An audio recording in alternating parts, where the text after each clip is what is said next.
ಏಳು ಮೇಲೆ ಏಳು.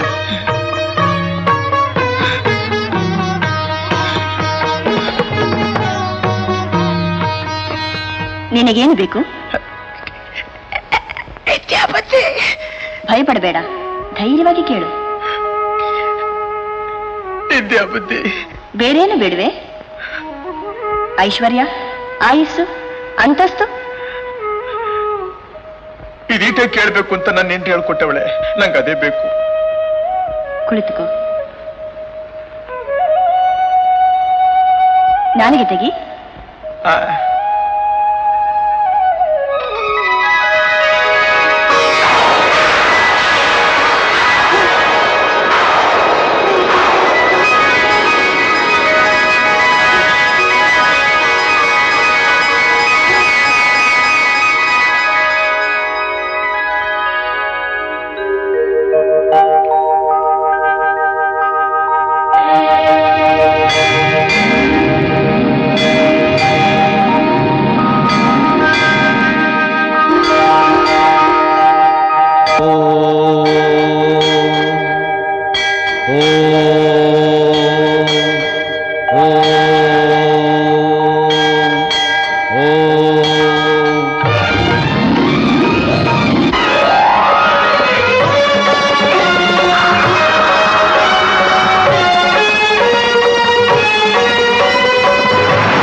ಮದಾಲಸಾಂ ಮಂಜುಲವಾಗ್ವಿಲಾಸಾಂ ಮಾಹೇಂದ್ರ ನೀಲದ್ಯುತಿ ಕೋಮಲಾಂಗೀಂ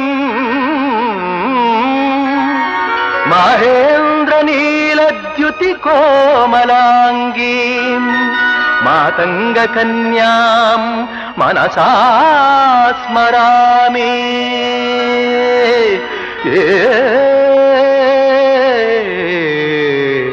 ಮನಸಾ ಸ್ಮರಾಮಿ.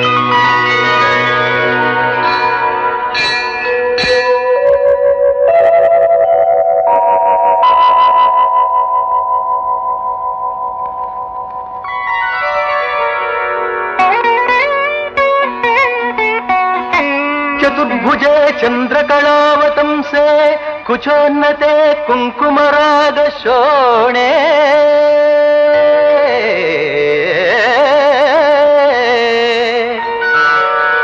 ಚತುರ್ಭುಜೆ ಚಂದ್ರಕಳಾವತಂಸೆ ಕುಚೋನ್ನತೆ ಕುಂಕುಮರಾಗ ಶೋಣೆ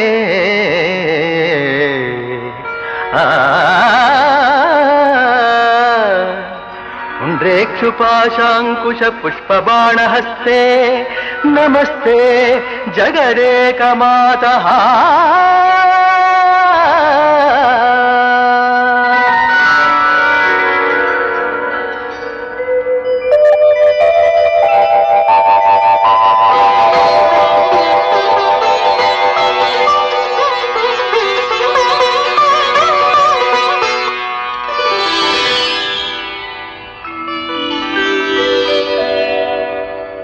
ಮಾತಾ ಮರಕತ ಶ್ಯಾಮ ಮಾತಂಗಿ ಮಧುಶಾಲಿನಿ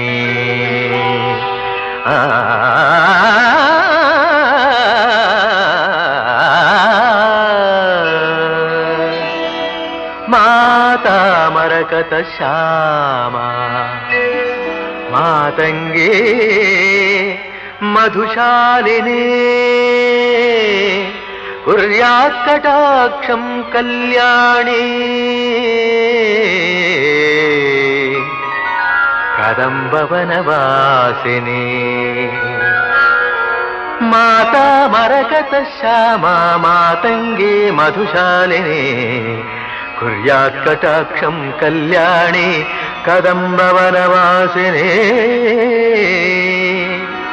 ಜಯ ಮಾತಂಗತನಯೇ ಜಯ ನೀರೋತ್ಪಲದ್ಯುತೆ ಜಯ ಸಂಗೀತ ರಸಿಕೆ ಜಯ ಲೀಲಾ ಶುಕ ಪ್ರಿಯೇ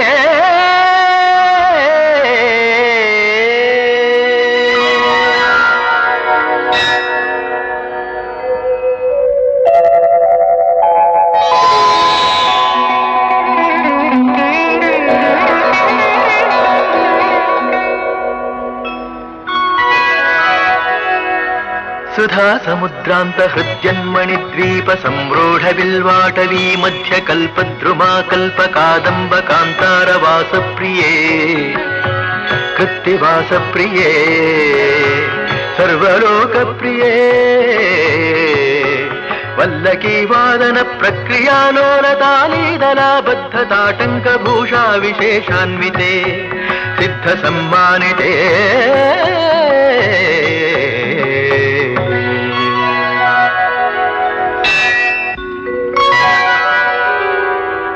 ದೇವದೇವೇಶ ದೈತ್ಯೇಶ ಯಕ್ಷೇಶ ಭೂತೇಶ ವಾಗೀಶ ಕೋಣೇಶ ವಾಯ್ವಜ್ಞಕೋಟೀರ ಮಾಣಿಕ್ಯ ಸಂಘೃಷ್ಟ ಬಾಲ ತಪೋದ್ದಾಮಲಾಕ್ಷಾರ ಸಾರುಣ್ಯ ಲಕ್ಷ್ಮೀ ಗೃಹೀತಾಂಘ್ರಿ ಪದ್ಮದ್ವಯೇ ಅದ್ವಯೇ ರುಚಿರನವರತ್ನ ಪೀಠ ಸ್ಥಿತೆ ಸುಸ್ಥಿತೆ ಶಂಖ ಪದ್ಮದ್ವಯೋಪಾಶ್ರಿತೆ ಆಶ್ರಿತೆ ದೇವಿ ದುರ್ಗಾವಟು ಕ್ಷೇತ್ರಪಾಲೈರ್ಯುತೆ ಮತ್ತ ಮಾತಂಗ ಕನ್ಯಾ ಸಮೂಹಾನ್ವಿತೆ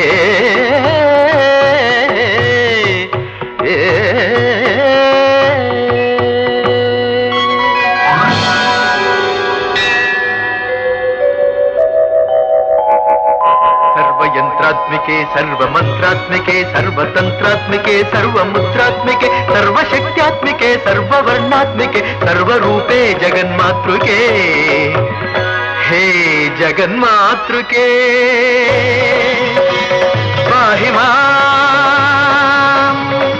पाहि मां पाहि मां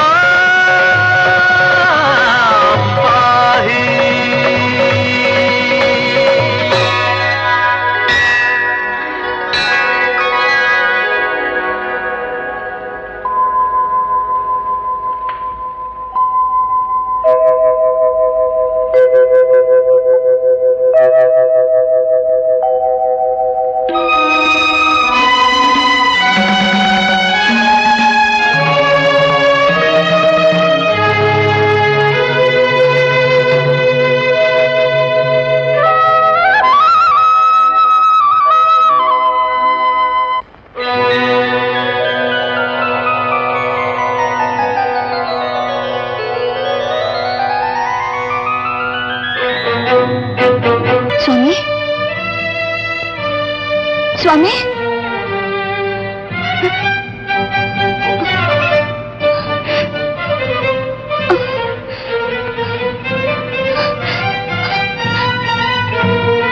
ಅವರಲ್ಲಿ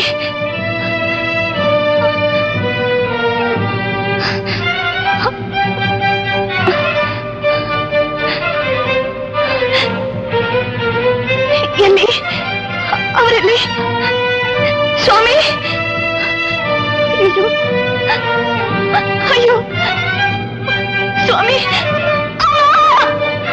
ಅಮ್ಮ ಅಮ್ಮ ಕಾಳಿ ಮಾತೆ ಎಲ್ಲಿ ನನ್ನ ಪತಿದೇವರು ಏಕಮ್ಮ ಹೀಗೆ ಮಾಡಿದೆ ಯಾವ ಕಾರಣಕ್ಕಾಗಿ ನನ್ನ ಪತಿದೇವರಿಂದ ನನ್ನನ್ನು ದೂರ ಮಾಡಿದೆ ಯಾವ ಅಪರಾಧಕ್ಕಾಗಿ ನನಗೆ ಶಿಕ್ಷೆ ತಾಯಿ ಮದುವೆಯ ಮಂಗಳ ಮುಹೂರ್ತ ಮುಗಿದ ಮರುದಿನವೇ ಮಗಳ ಸುಖವನ್ನು ಮೊಸರದ ಪಾಲು ಮಾಡಿದೀಯಾ ಏಕೆ ಮೌನವಾಗಿರುವೆ ಮಾತಾಡು ತಾಯಿ ಮಾತಾಡು ಇರಲಿ ನಿನ್ನ ಸಂಕಲ್ಪವಿದ್ದಂತೆಯೇ ಆಗಲಿ ದೇಹದಲ್ಲಿ ಕಡೆ ಉಸಿರಿರುವ ತನಕ ನನ್ನ ಸ್ವಾಮಿಯನ್ನು ಹುಡುಕುತ್ತೇನೆ ಗುರಿ ಮುಟ್ಟುವ ತನಕ ಮುಂದಿಟ್ಟ ಹೆಜ್ಜೆ ಹಿಂದಿಡುವುದಿಲ್ಲ ಇದು ಸತ್ಯ ಹಾಗಾದ್ರೆ ಇದೇ ನಿನ್ನ ಕೊನೆಯ ನಿರ್ಧಾರವೇ ಮಗು? ಹೌದು ಅಪ್ಪಾಜಿ, ಸತಿಗೆ ಪತಿಯೇ ದೈವ. ನನ್ನ ಸ್ವಾಮಿ ಎಲ್ಲಿದ್ದರೂ ಸರಿ, ಹುಡುಕಿ ಕರೆದುಕೊಂಡು ಬರುತ್ತೇನೆ. ಅಪ್ಪಣೆ ಕೊಡಿ. ಹೋಗಿ ಬಾ ಮಗು. ಆ ತಾಯಿ ಕಾಳಿಯ ಅನುಗ್ರಹ ನಿನ್ನ ನೀನು ಸಂಪೂರ್ಣವಾಗಿರಲಿ.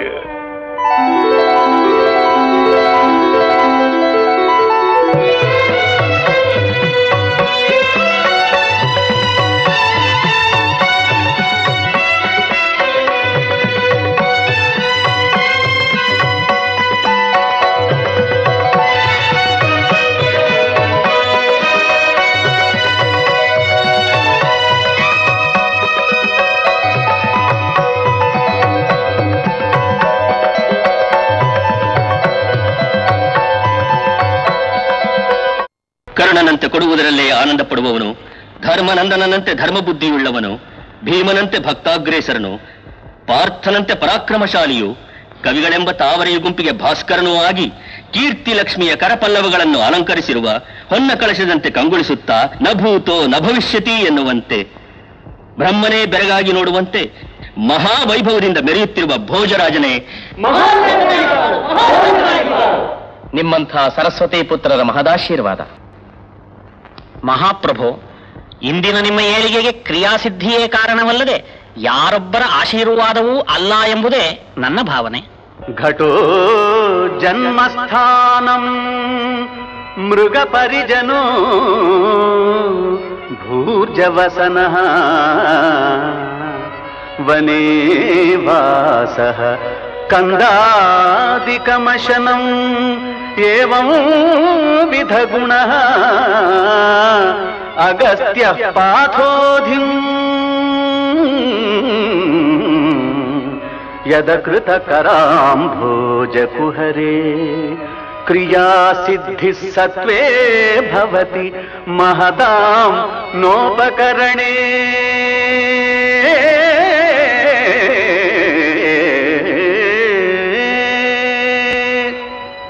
ಏಕಸಂಧಿಗ್ರಾಹಿ, ಇದರ ಅರ್ಥವನ್ನು ಹೇಳು. ಮಹಾಪ್ರಭು, ಅಗಸ್ತ್ಯರು ಹುಟ್ಟಿದ್ದು ಮಡಿಕೆಯಲ್ಲಿ, ಓಡಾಡುವುದು ಮೃಗಗಳ ಜೊತೆಯಲ್ಲಿ, ಉಡುವುದು ನಾರುಮಡಿ, ತಿನ್ನುವುದು ಗೆಡ್ಡೆ ಗೆಣಸು. ಹೀಗಿದ್ದರೂ ಕ್ಷಣ ಮಾತ್ರದಲ್ಲಿ ಸಾಗರವನ್ನೇ ಕುಡಿದರು. ಆಹಾ, ಕವಿರಾಕ್ಷಸ, ನೀನೇನು ಹೇಳುವೆ? ಧನು ಪೌಷ್ಪಂ ಮೌರ್ವಿ ಮಧುಕರಮಯೀ ಚಂಚಲ ದೃಶಾಂ ದೃಶಾಂ ಕೋಣೋ ಬಾಣಗ ಸುಹೃದಪಿ ಜಡಾತ್ಮ ಹಿಮಕರಃ ಸ್ವಯಂ ಚೈಕೋನಂಗಃ ಸಕಲ ಭುವನಂ ವ್ಯಾಕುಲಯತಿ ಕ್ರಿಯಾ ಸಿದ್ಧಿ ಸತ್ವೇ ಭವತಿ ಮಹತಾಂ ನೋಪಕರಣೇ.